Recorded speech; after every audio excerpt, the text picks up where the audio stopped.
Donc je vais commencer le premier discours concernant le débat sur les orientations budgétaires.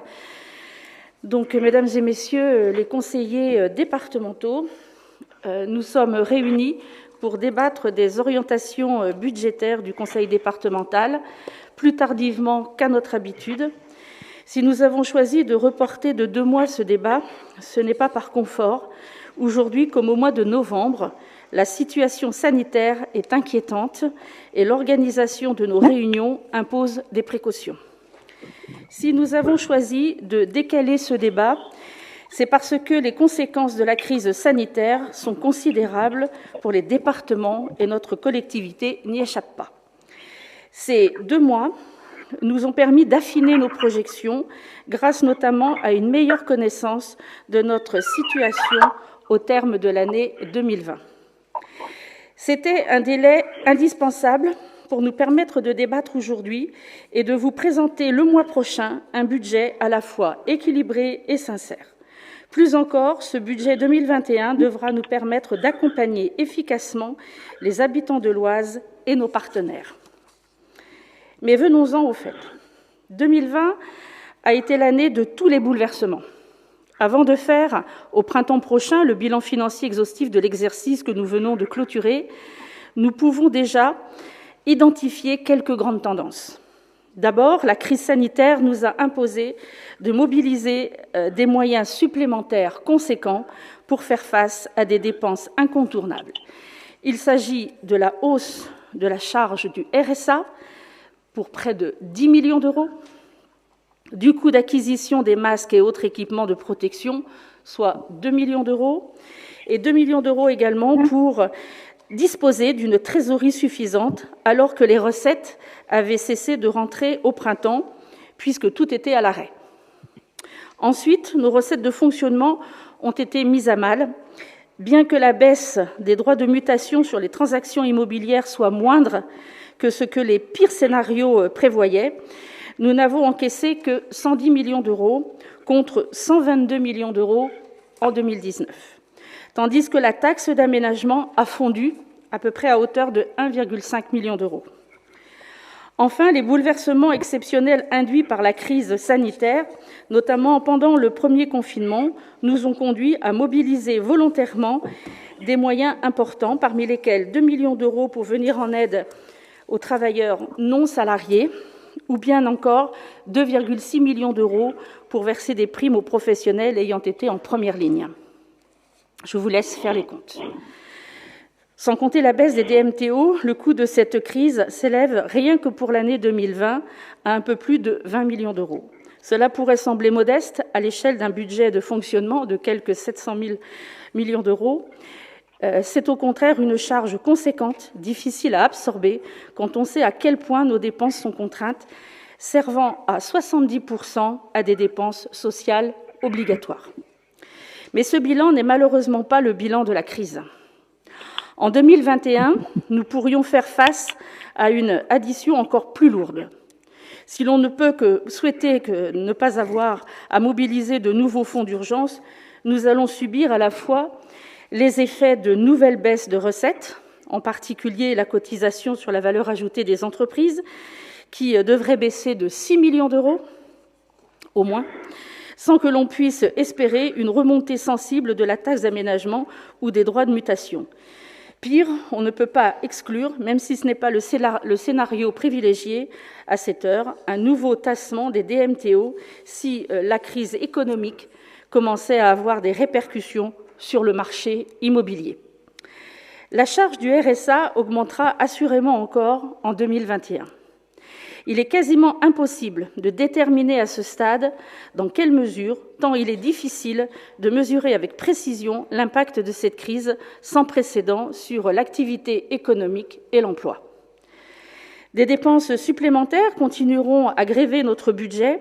À titre d'exemple, nous devrons continuer à acheter des quantités importantes de masques, gel et autres produits, et nous participerons sans doute encore à l'effort sanitaire, comme nous venons de le faire en faisant circuler pendant 2 semaines les bus anti-Covid dans les 2 principaux déserts médicaux du département.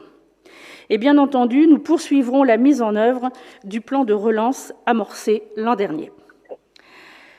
Paradoxalement, l'année 2020 a mis en lumière deux phénomènes contradictoires.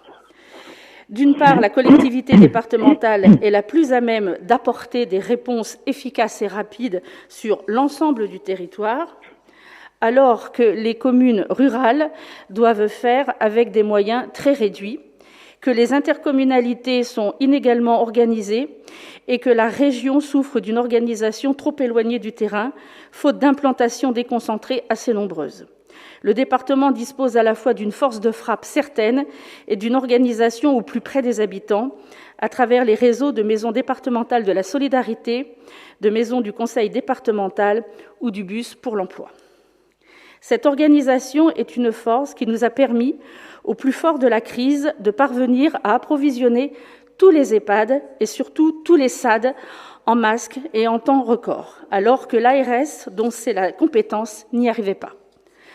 Cette organisation nous a aussi permis, alors que les travaux avaient été arrêtés pendant près de 2 mois, de maintenir nos investissements au niveau record de 2019, un signe fort pour les entreprises, mais aussi pour les salariés de ces entreprises.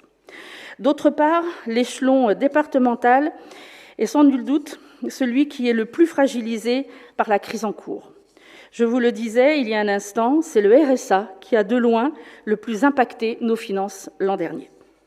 Parmi les agents et partenaires du conseil départemental, je pense notamment aux services d'aide à domicile, aux EHPAD, figuraient aussi de très gros bataillons de personnes restées en première ligne pendant la crise et à qui nous avons versé autant que possible une prime départementale. Comme si cela ne suffisait pas, l'État n'a pas renoncé à sa sinistre réforme des finances des collectivités locales. 2021 sera ainsi la première année au cours de laquelle le département ne percevra plus de taxes foncières, mais une part de la TVA savamment calculée dans les bureaux du ministère des Finances. Cette réforme, aussi indolore soit-elle cette année, marque un changement d'air. Désormais, les départements de France n'auraient plus de levier fiscal et seraient encore plus à la merci de l'État. Le tableau n'est toutefois pas complètement noir.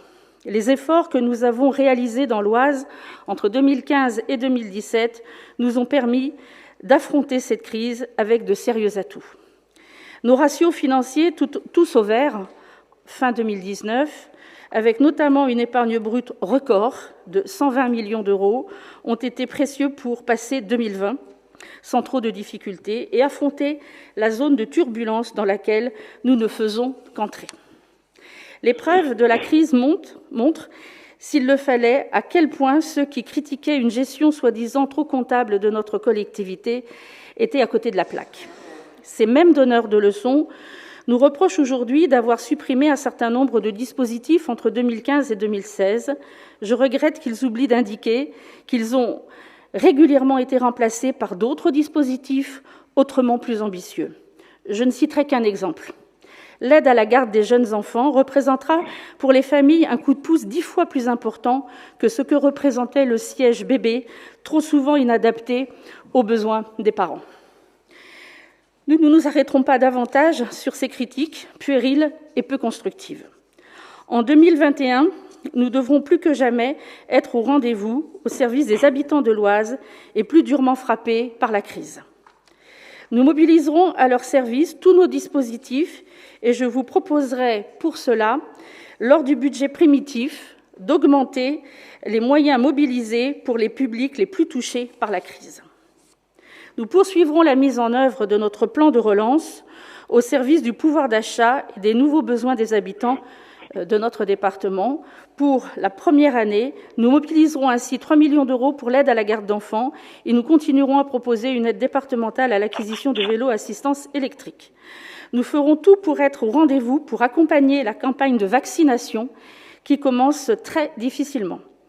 Nos équipes sont d'ores et déjà à pied d'œuvre pour lancer un dispositif de vaccination qui pourrait s'installer dans les bourgs ruraux éloignés des centres de vaccination fixes, à condition que l'État se montre en capacité de fournir rapidement les vaccins correspondants. Plus que jamais, notre soutien à l'économie locale se manifestera au travers de notre politique d'investissement. Même si les incertitudes quant à nos recettes pourraient nous inciter à lever le pied, nous avons la conviction que nous devons maintenir le niveau de nos dépenses d'investissement, qui profitent, je le rappelle, au moins à 70% à des entreprises et salariés de l'Oise, comme à l'équipement de nos communes. C'est ce que je vous proposerai le mois prochain lors du vote de notre budget. Comme nous l'avons toujours dit, notre stratégie financière consiste à maîtriser les dépenses de fonctionnement dans le seul but de maximiser nos dépenses d'investissement. C'est cette stratégie qui nous permet, pour la deuxième année consécutive, de réaliser un niveau record d'investissement, faisant de l'Oise le département des Hauts-de-France qui investit le plus pour ses habitants. Ce parti pris aura, il faut bien le dire, un impact sur notre endettement, dont le niveau avait été contenu jusqu'à ce que la crise survienne. C'est un choix que nous assumons, un choix justifié par des circonstances exceptionnelles, afin d'être au plus près des habitants de l'Oise dans la difficulté. La prudence sera de mise toute l'année, car il nous importe d'inscrire notre action dans la durée et d'être à la hauteur des promesses que nous faisons aux habitants de l'Oise. Mais vous pouvez être certain que nous ferons tout notre possible pour permettre à l'Oise de sortir aussi vite que possible de cette triple crise sanitaire, économique et sociale. Je vous remercie de votre attention.